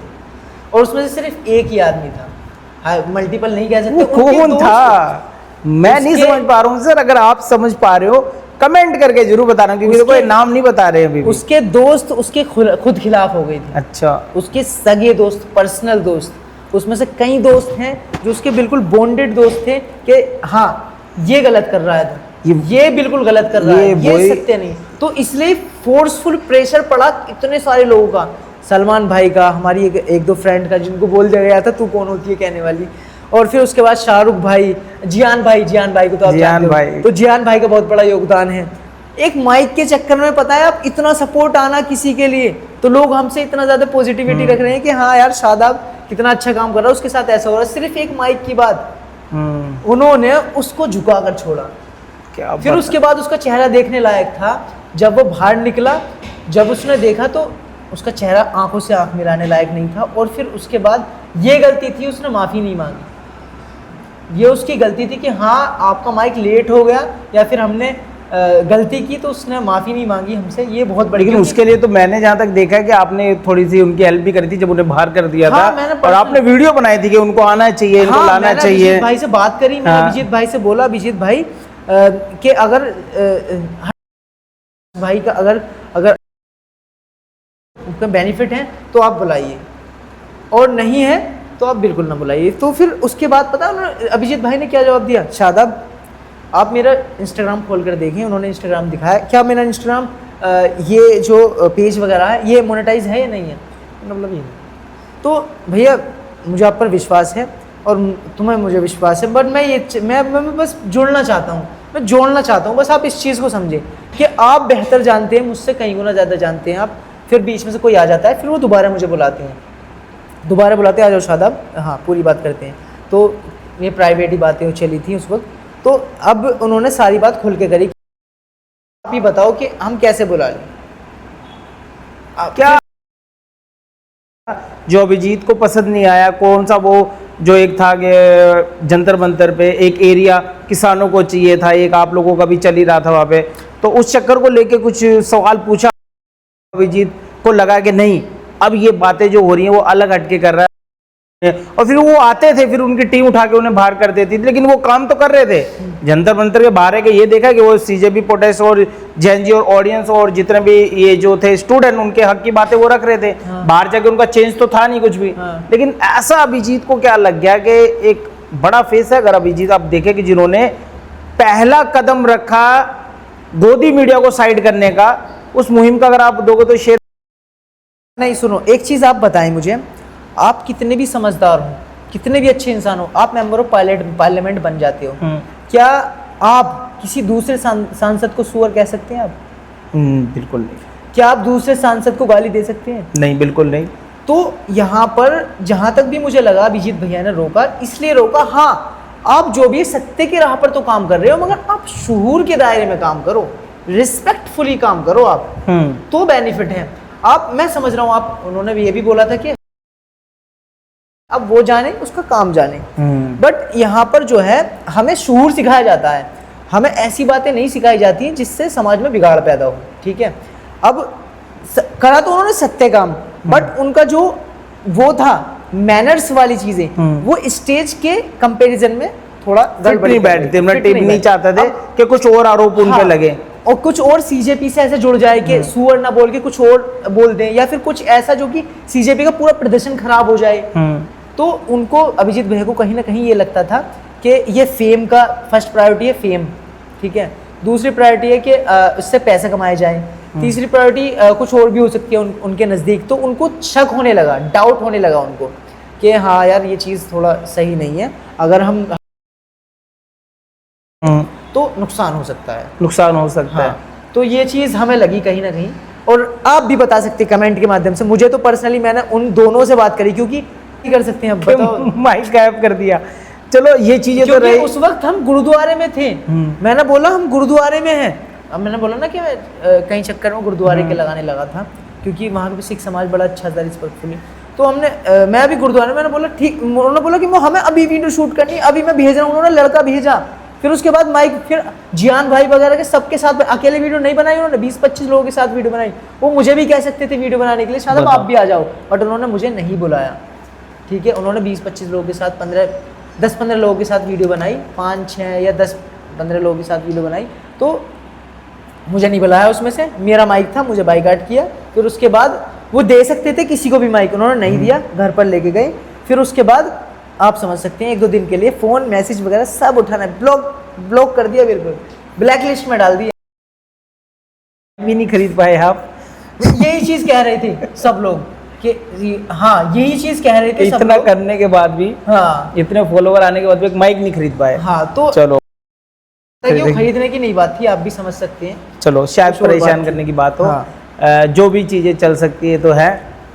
अब एक सवाल है कि सीजेपी प्रोटेस्ट का जो सीजन 1 था वो लोगों ने देख लिया, कई मैसेज आते हैं कि सीजन 2 कब देखने को मिलेगा।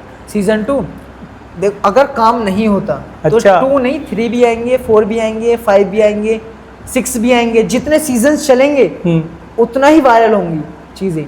अब जब वायरल होंगी तो चीज़ें सुधरेंगी। अब इसमें एक बात और मान लें आप, यहाँ पर सब लोगों ने अपनी जान का जो सौदा है वो सबसे नीचे वाले दर्जे पर रखा है। यानी कि अगर हमारी जान आएगी वो तो सबसे फर्स्ट नंबर पर आएगी, उसके बाद है जो काम होगा। जैन जी ने खासकर ये सोच लिया है, आप इस चीज़ को समझने की कोशिश करें। अब उसमें ऐसा नहीं है कि मुस्लिम्स में कोई दिक्कत आ रही है तो वो पीछे हट जाएगा, दलित समाज पे कोई रिस्पेक्ट आ रही है, नहीं, एक है। एक है बिल्कुल। हाँ, I am cockroach, you are cockroach, we are cockroach. और जो ये पब्लिक देख रही है ये भी कॉकरोच है।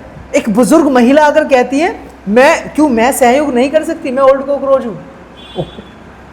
तो ये चीज हुई है, ये चीज हुई है। एक बच्चा कह रहा है आकर छोटा कॉकरोच मैं भी आऊंगा, मैं भी आऊंगा। तो ये जो चीजें हुई हैं ये वाकई में काबिल तारीफ है, सच में बहुत अच्छा लगा। और जिस हिसाब से प्यार मिला जो भी, और ये साइन क्या होते हैं कुछ बताएंगे जैन जी के, क्या है मतलब कुछ आपने भी सीखा जैन जी से वहाँ पे कि ये साइन किस चीज़ का है? मुझे तो एग्जैक्टली इसके बारे में पता नहीं, बट क्या ही माने इसका साइन का मतलब मुझे भी नहीं मालूम, क्योंकि हम जो चीज़ों में व्यस्त थे हम इन चीज़ों में नहीं व्यस्त थे। हम थे मेन हमें क्या काम करना है, हिंदू मुस्लिम प्लस होना, या फिर ये वास्तु का नहीं है, ये आपको ये भी नहीं समझ आया जो उन्होंने ना भाई, ये तो आपके वो थे भी साथ में जो थे, वो उनका नाम जो था वो सूफी, उन्होंने ही कहा था पुलिस वालों को। भाई अभिजीत भाई लाइव आकर उनकी तबीयत खराब थी, वो खुद हंसने लगे, मेरा मूड नहीं है हंसने का, मैं अब भी सुनकर हंस रहा हूँ। तो भाई ये तो एक पता नहीं कौन सी भाषा है, अभी तक भी किसी को समझ में नहीं आई। वास्तुकनिची है क्या, मुझे बोला भी नहीं जा रहा। वास्तुकन्या हुईया, वास्तुकन्या हुईया, हाँ वास्तुकन्या हुईया। और 2-3 थे ये, जैसे कि एक कुछ पूछू थी, हाँ कुछ पूछू, एक कुछ पूछू थी, कुछ पूछू की तो मैंने वीडियो बनाई थी, तो वायरल है। एक मेल लड़के को फीमेल कपड़े पहना दिए जाते हैं, उस पर लिख दिया जाता है आई एम कुछ पूछू। तो उस पर आई एम कुछ पूछू लिखने के बाद मैं कह रहा था वो कुछ बोल नहीं रहा था कुछ भी। अच्छा। तो मुझे लग रहा था कि वो इसलिए नहीं बोल रहा क्योंकि वो खुद कुछ पूछू है। तो मैंने बोला क्या हो गया, कोई क्या समस्या है। अब मैंने थोड़ा सा माइक भी दिया तो वो नहीं बोला। तो पीछे से आते ही कुछ पूछू है, नहीं बोलेगा। तो उसमें ऐसा लगता है कि पॉलिटिकल कहीं ना कहीं कनेक्शन है, कि ऐसा मानो कि जो सरकारें चुप है, शांत है, किसी भी चीज़ पर नहीं बोल रही है, तो वो कहीं ना कहीं कुछ पूछू है। तो मुझे ऐसा लगा कि पर्सनल मेरा ओपिनियन तो ये है, कुछ उनको बोला जा रहा है जो कि सब लोगों को पता है कि ये चीज़ गलत है, मगर फिर भी वो गलत नहीं मान रहे उसको, तो वो कुछ है। तो क्या लगता है कि मतलब जैसे काफ़ी कुछ सीखा भी होगा, हाँ। काफ़ी कुछ आपको मिले भी होंगे, नए लोग भी मिले होंगे, और स्टार्टिंग में आपको भी लगा था कि कॉकरोच ऐसा काम कर जाएगी? उम्मीद थी आपको कि इतना धमाल मच जाएगा? पहले दिन का जैसे आप बता रहे हो 10-15 लोग थे, 50 लोग थे, हाँ। लेकिन लास्ट वाले दिन जब एंड हुआ तो वो तो एक जर्नी बन गई थी, लोग आ रहे हैं। और ये 24 घंटे ही इतना राउंड चलता था, इतना सर्कल घूमता था, या रात में कुछ शांति मिलती थी, लोग सोते थे तो कम होते थे लोग, या 24 घंटे ही चलने लगा ये? मैं अपनी पर्सनल कहानी बताऊं तो मैं मुश्किल से 1-2 घंटे सोता था, 3 घंटे मैक्सिमम ऐसा सोता था बीच में। अब लास्ट के दिन तो मैं बता रहा हूँ सच में 2 दिन तक तो बिल्कुल रेस्ट मिला ही नहीं रहा लास्ट। और ऐसे ही लोग सब थे, जुनून में लगे हुए थे। मतलब ऐसा मानो कि हर कोई अपने में व्यस्त था। कश्मीर से लोग आ रहे हैं भैया, कश्मीर से अपनी शिकायतें लेकर कि हमारे पास ये चीज़ की कमी है। और उत्तर प्रदेश से लोग आ रहे हैं, बिहार से लोग आ रहे हैं, असम से लोग आ रहे हैं, जब अब बाढ़ भी आई हुई है। असम से लोग, इतने लोग आए हैं, असम से बहुत लोग आए हैं, असम से बहुत लोग। हमारे मोहल्ले के नॉर्मल मेंबर, नॉर्मल पार्षद, उन्होंने यहाँ पर मेरे नाम से बसेस भेजी है। बताओ कि हमारे शादब भाई वहाँ हैं, बस लेकर जाए आप वहीं, यहाँ जबकि मेरा उनसे कनेक्शन है, उनसे मेरा कनेक्शन है। फिर उसके बाद उन्होंने बसें भेजी वहाँ से, नॉर्मल मेंबर के पार्षद। बताओ, ये तो काफ़ी कुछ मिला, सीखने को मिला, काफ़ी कुछ अच्छा काम किया। और मेन मोटिव यही था इस पॉडकास्ट का कि शादाब सैफी ने जिस हिसाब से जिस शिद्दत से काम किया, उसके पीछे कितना काम रहा, कैसे अपलोड करी, नेट नहीं था और बैटरी, और मतलब वहाँ पे कोई चार्जिंग का पॉइंट भी नहीं। वजह ये थी वाईफाई लगा दी थी, गई थी वहाँ पर स्टेज पर, मगर वो तार कर दिए गए। तार काट दिए थे, मतलब आपने लगा लिए थे? मतलब लगा दी थी, वाईफाई लगा दी थी वहाँ पर, बस तार काट दिए गए थे उन्होंने प्रशासन ने। ये जोमेटो का कब से स्टार्ट हुआ, जब उन्होंने खाना भेजना स्टार्ट किया और एक कड़ी जुड़ती चली गई, बाइकें और सब लोग वहाँ पे खाना आ रहा है, फिर वो देख के लोगों को खाना देते थे कि अंदर पहुंच जाए। हाँ, तो वो देते थे कि अंदर ले जाना। हर किसी ने ये देख रहे थे। अब ये ना देखो, मैं ये देख रहा था कि अगर शादाब मेहनत कर रहा है तो हर किसी के दिमाग में शादाब है, अगर अभिजीत मेहनत कर रहा है तो हर किसी के दिमाग में अभिजीत है, और जुनैद मेहनत कर रहा है तो हर दिमाग के अंदर जुनैद है। तो ये सोचा गया वहाँ पर, जब शादाब इतनी मेहनत कर सकता है बिना जागे, और जब अभिजीत ऐसी अमेरिका से पार्टी बना सकता है, और एक जुनेद नाम का लड़का आकर दाढ़ी टोपी में रिक्स पर खाना बांट सकता है, तो मैं तो एक जोमेटो हूँ, जो डिलीवरी बॉय हूँ, तो मैं अपना ईमानदारी से काम क्यों नहीं कर सकता। तो उन लोगों ने भी यकीन मानना ईमानदारी से काम किया है। उन लोगों का बहुत बड़ा योगदान है, बहुत बड़ा योगदान। कई ऐसे थे मेरे पास भी जो कि पैसे नहीं लेते थे और वो देकर चला जाते थे सामान, पैसे नहीं लेते थे स्टार्टिंग में भी, और फिर उसके बाद इतना सामान आना शुरू करा, इतना सामान, लास्ट के दिन तो इतना वीआईपी खाना आया था। नॉर्मल एक बर्गर की कॉस्ट 1000-1500 के आसपास, वो आया खाना। हाँ, वो भी मतलब क्योंकि ऐसा मानो कि बहुत हाई क्वालिटी वाला सामान आ रहा था, जो कि अपने आप ही ऑर्गेनाइज करके बेचते हैं ना। जैसे कि 500 रुपये का बर्गर है, 300 का बर्गर है, तो उसमें और क्या सामान ऐड करवा सकते हैं हम, ऐसे। तो मेरे तो बाइकाट है ना, तो हम प्रार्थना पत्र दिलवा रखा है मैं तो शपथ के कि आप ना तो कोल्ड ड्रिंक ना कैफीन यूज़ करोगे, ना ही कोई बर्गर या फास्ट फूड यूज़ करोगे। उसके बाद भी हमें फैटी लीवर है, पता नहीं ये क्या समस्या क्या नहीं, बट बाय द वे वो टॉपिक अलग है। तो वहाँ पर इतना महंगा सामान लोगों ने भेजा है, बाद में पिज़्ज़ा बहुत महंगा भेजा है लोगों ने। तो ये चीज़ है कि लोगों ने इस चीज़ को समझा कि क्रांति की दोबारा शुरुआत की जा रही है, और जहाँ नफ़रत की बात है वहाँ मोहब्बत की बात दोबारा ढाली जा रही है। तो हम हिंदुस्तान की क्यों ना साथ दें, क्यों ना हम इस चीज़ को समझें। तो ये चीज़ बहुत ही ज़्यादा इम्पोर्टेंट थी, बहुत ज़्यादा समझने वाली बात थी ये पूरे ही वतन के लिए। मैं बता तो रहा हूँ आपको, मतलब अगर आपको अगर वही दिन, मतलब वही टाइम दोबारा ऐसा मौका मिले और आपके माइंड में यार वो कमी रह गई थी, वो कौन सी कमी होगी जो उसे अब पूरा करके जाओगे, अगर वही दिन 30 दिन आपको वापस मिलते यार, ऐसा कोई और प्रोटेस्ट अगर अभिजीत का ना हो, मतलब कॉकरोच पार्टी का ना हो, किसी और का हो जहाँ पे आप जाओ, तो वैसी कौन सी सीख होगी कि जो मैंने वहाँ गलती करी मैं यहाँ नहीं करूँगा, गलती यहाँ नहीं करूँगा। देखो, यहाँ पर गलती होना या ना होना ये तो बहुत दूर की बात है, मैं बता तो रहा हूँ। यहाँ पर फर्स्ट प्रायोरिटी लोगों ने सोच लिया था कि जान देनी है, बात खत्म। फर्स्ट प्रायोरिटी, हमारे घर वाले रो रही हैं, आंखें सूजी पड़ी उनकी, और लगातार हमारे वालिद साहब, हमारी अम्मी रो रही हैं, और तुम मुसलमान हैं ऐसे, और तुझे तो कहीं से कहीं तक भी पता नहीं देंगे, ठीक है। फिर उसके बाद हमने वो काम करना शुरू किया, और जब काम करना शुरू किया तो भैया हमने बोला कि इज्जत जिल्लत, मैंने उनको समझाया कि क्या आपने वालिदा आपने ये आयत नहीं पढ़ी कि आप भी समझदार हैं और हम भी, तो कि जब तक पूरी दुनिया नुकसान पहुंचाना चाहे तो नहीं पहुंचा सकती, जब तक पूरी दुनिया फ़ायदा नहीं पहुंचाना चाहती, जब तक मैं ना चाहूँ, अल्लाह कहता है जब तक मैं ना चाहूँ तो फ़ायदा भी नहीं पहुंचा सकती, नुकसान भी नहीं पहुंचा सकती। तो हम क्यों ऐसा बिलीफ सिस्टम क्रिएट करें कि मुसलमानों पर ही जुल्म होता है या मुसलमान ही दबे कुचले लोग हैं। हत्ता कि जब हम रिलीजियस एस्पेक्ट पर फेथ वाइज जाए, तो जब हमें ऐसी चीज़ें समझाई जाती हैं तो हम क्यों ही कहें कि बीजेपी हमारे साथ गलत कर रही है, तो कहीं ना कहीं हमारा भी खसारा हो सकता है ना इसमें। बिल्कुल, हाँ, तो जब हम ऊपर वाले को नहीं मानेंगे और फेथ वाइज काम करने की कोशिश नहीं करेंगे कि जो नहीं, आपने ईमानदारी के साथ काम किया, इसमें नो डाउट, कोई भी आप पे सवाल नहीं उठा सकता। लेकिन सबसे कोई ऐसा पल भी है कि यार ये शूट मेरे को करना था, नहीं कर पाया, लेकिन बहुत ही यादगार एक लम्हा आपके मतलब जहन में बैठा हुआ है कि मैंने देखा तो लेकिन मैं शूट नहीं कर पाया। हाँ, मैं कह रहा था ऐसे तो लम्हे कहीं हैं, बट मैंने कॉकरोच जनता पार्टी को और अभिजीत भैया को फॉलो नहीं कर रखा, ठीक है। ये तो मैं कह रहा था जब ये काम पूरा मुकम्मल हो जाएगा तो मैं अभिजीत भैया के साथ एक वीडियो बनाऊंगा। मैंने ना तो उनके साथ कोई बाइट ली ना कुछ ली, लोग कह भी रहे थे, तो मैं कह रहा था कि हाँ ये काम पूरा मुकम्मल हो जाएगा, फिर अभिजीत भैया के साथ मैं एक वीडियो बनाऊंगा और खुलकर मतलब बहुत सारी अच्छी बात करूंगा उनसे, और क्योंकि मैंने उनको सच बताऊं बड़ा भाई मान लिया था। अच्छा। अब मुझे इस चीज़ का गम हुआ कि अभिजीत भाई तक पता नहीं वीडियो नहीं पहुंची, क्या नहीं पहुंची, इतनी तबीयत खराब होने के बाद भी मिलियंस उसमें व्यूज़ आए, बट पता नहीं अभिजीत भाई का ना मैसेज आई ना कॉल आई। बताओ अभिजीत भाई, ये लगातार आपके उस सीजेबी प्रोटेस्ट के अंदर अहम योगदान इन्होंने निभाया था और वो काम करके दिखाया था जो मेन स्ट्रीमिंग से भी गायब था। तो सदा आपका वीडियो तो पहुंचना चाहिए था, और आपसे तो कई वीडियो थे जहाँ पे आप बैठ के बातचीत कर रहे हो उनके साथ। बातचीत कर रहे हैं, मैं बता तो रहा हूँ, वीडियो में ये कहते थे कि अभिजीत भाई का दोस्त है, इसलिए अभिजीत करता रहता है। अब भाई मैंने बोल दिया था कि हाँ ठीक है, हम बड़े भाई मान रखा है हमने, तो हम अभिजीत भैया के लिए काम करेंगे और सीजेपी के लिए काम करेंगे, और जितना भी समाज सुधार के लिए काम होगा उसके लिए काम करेंगे।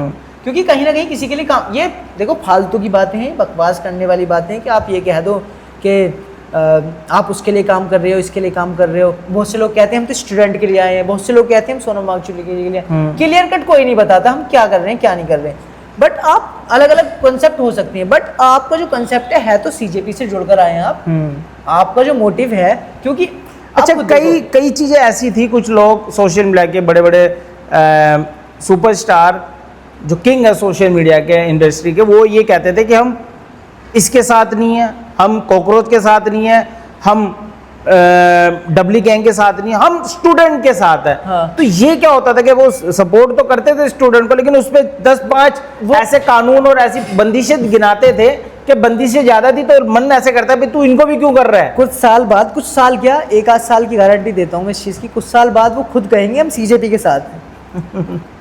ये पॉडकास्ट में बात कह रहा हूँ, वो खुद कहेंगे हम सीजेपी के साथ हैं। ये देखेंगे हाँ। कि वही लोग क्या कहते हैं कि वो सीजेपी के साथ है या नहीं, क्योंकि ये भी देखा गया कि लोग स्टूडेंट का नाम ले रहे थे, लेकिन उसके इर्द गिर्द अभी और जो इतना माहौल लोगों ने जो खड़ा किया, जितना एक कह सकते हो आंदोलन बनाया, लेकिन उसके साथ वो नहीं है, लेकिन स्टूडेंट के साथ है। देखो डरे हुए हैं, क्योंकि हाँ। सीजेपी की हर जगह पकड़ नहीं है अभी फिलहाल में, वो इस चीज़ से डर रहे हैं। अगर हम बीजेपी के खिलाफ जाएंगे, ये कहेंगे वो कहेंगे, तो हमारे साथ हो जाएगा। बट आपको डरने की जरूरत ही नहीं है। आप डर किस बात के लिए रहे हैं? ये ऐसे है, ये ऐसे है, हम इसका साथ। मुझसे पर्सनली मेरे पास पैसों का ऑफर आया, मेरे पास पर्सनली मुझसे खुद कहा कि तुमने पॉजिटिव चीज़ें दिखाई, अभिजीत करते रहते हो तुम, सीजेपी करते रहते हो तुम, और ऐसे करते रहते हो तुम, ये करते रहते। मैं पैसे दूंगा तुम्हें पर्सनली, और क्या बोलते हैं, ऐसे काम करूँगा, आप थोड़ा नेगेटिव चीज़ें दिखाओ। ये बोला गया आपको? हाँ, ये भैया चीज़ें होती हैं ऐसे। आप कितने ही सारी रील्स देखो आप के जिसके भी 50,000 फॉलोवर हैं, हम उनको पैसा देंगे। एक वीडियो आप सीजेपी के खिलाफ डालो, 2 वीडियो सीजेपी के खिलाफ डालो, उतने ज़्यादा वो करेंगे। ऐसी चीज़ें भी चली हैं, आपने स्टोरी लगी हुई, ओपनली चीज़ें हुई है, ये ओपनली, बिल्कुल ओपनली खुले आम चीज़ें हुई हैं ये। क्या बात जब बीच में चल रही थी, तो ये तो अचानक से, इसलिए हम अभिजीत भाई के, अचानक से तबीयत खराब हो गई, फिर अभिजीत भाई अपने घर पे चले गए। मेरी तबीयत कई दिन तक खराब होती रही, चीज़ें बड़ी बिगड़ती चली गई। हम इधर मेहनत कर पाए, ना हम उधर मेहनत कर पाए। मेहनत तो आपने बहुत ज़्यादा की है, इसमें तो दो राय भी नहीं है। और बहुत सी चीज़ें आपने हमारे इस चैनल के माध्यम से, पॉडकास्ट के माध्यम से देखी है कि शादाब सैफी ने कितनी शिद्दत से काम करी, उस काम करने के पीछे कितना ही मुश्किलों का सामना आया, कितना इनको एफर्ट डालना पड़ा, कैसे उन्होंने फ़ोन को ठंडा किया, कैसे इन्होंने वाईफाई के लिए दूर का रास्ता अपनाया, कैसे इनका माइक लोगों ने छीन लिया, गायब कर दिया जब इनकी जरूरत थी। तो बहुत सी चीज़ें इन्होंने देखी, और ये भी देखा, सीखने के लिए भी मिला है, और सीखने को भी मिला। लोग ऐसे होते हैं, मैंने तो सबको उठाने की कोशिश की थी, एक जोड़ने को। हर्ष भाई की बात आई तो मैंने ओपनली अभिजीत भाई से बात करी, जुनेद भाई की बात आई तो हमने आपस में डिस्कशन करके उसको हल करने की कोशिश करी। कश्मीर का केस होने वाला था एक लड़की के साथ, वो हमने स्टार्टिंग में सोल्व कर दिया था कि अगर कश्मीर का यहाँ पे केस हो जाता है तो हम दिक्कत में आ सकते हैं। वो केस हमने सोल्व कर दिया, लड़की लड़के का केस। फिर उसके अलावा हमने इतने सारे केसेस अंदर, हमने एज अ जर्नलिस्ट काम नहीं किया, एज अ कार्यकर्ता काम किया, एज अ एक जिस्म बन के काम किया कि हम भी सीजेपी का एक हिस्सा हैं, हम भी एक कॉकरोच हैं।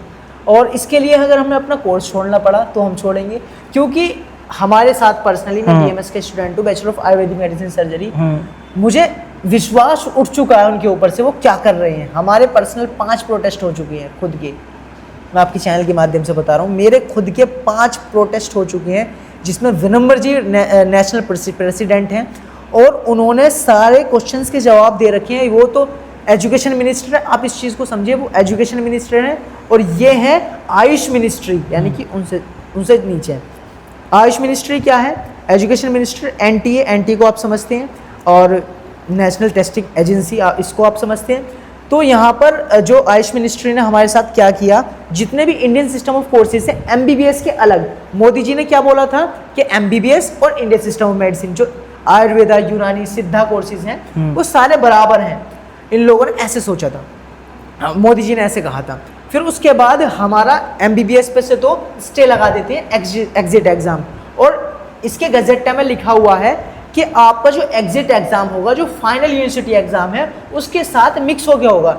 फिर इन्होंने क्या कर देते हैं, तुरंत आते हैं और हमें एग्ज़ाम पकड़ा देते हैं कि तुम्हें अलग से एग्ज़ाम देना होगा, और फिर अलग से भी एग्ज़ाम देना होगा। और फिर ऐसा नहीं है कि इस बैच से शुरू करा, इस बैच से लगाया, नहीं, तुम्हें 3 बैच जो पीछे चल रहे हैं उनको भी एग्ज़ाम देना होगा। और 3 बैच नहीं, उससे पीछे भी जो बैच चल रहे हैं उनको भी एग्ज़ाम देना होगा 2018 से। तो 2018 समथिंग 18, 19 और 20 वाले जो थे उन्होंने प्रोटेस्ट करा, वो तो कैंसिल करवा लिया, अटक गए 3 बैच 21, 22 और 23। नाइंसाफ़ी उनके साथ भी सेम है। फिर आयुष मिनिस्ट्री कहती है वीडियो के माध्यम से कि हाँ हमने गलती की, हम आपके साथ हैं, एग्ज़ाम नहीं होगा। फिर उसके बाद पीछे से क्या प्रेशर आता है, बोल देते हैं कि मुंह से निकल गई थी। आयुष मिनिस्ट्री इस बात को कह रही है मुंह से निकल गई थी, बताओ। और फिर उसके बाद गजेटे में साफ साफ लिखा हुआ है, अब भी लिखा हुआ है कि फाइनल एग्जाम ही जो है एग्जिट एग्जाम कहलाएगा।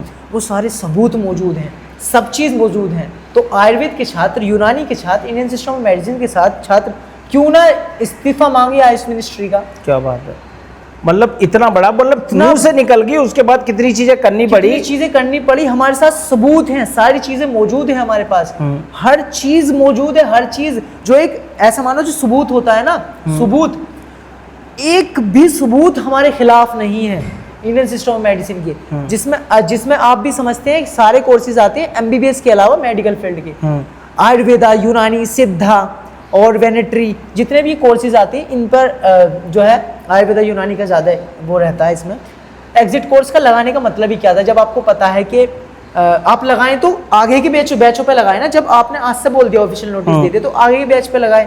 अब पिछले बच्चों ने लोन भी ले रखा है, सारे काम कर रखे हैं उन्होंने, किसी ने जायदाद बेच कर, ज़मीन बेच कर पढ़ रहा है कोई, तो इस चीज़ का ये थोड़ा सा हमें झोल लगा कि वो तो एजुकेशन मिनिस्टर तो है ही, और फिर उसके बाद यहाँ पर ये भी चल रहा है।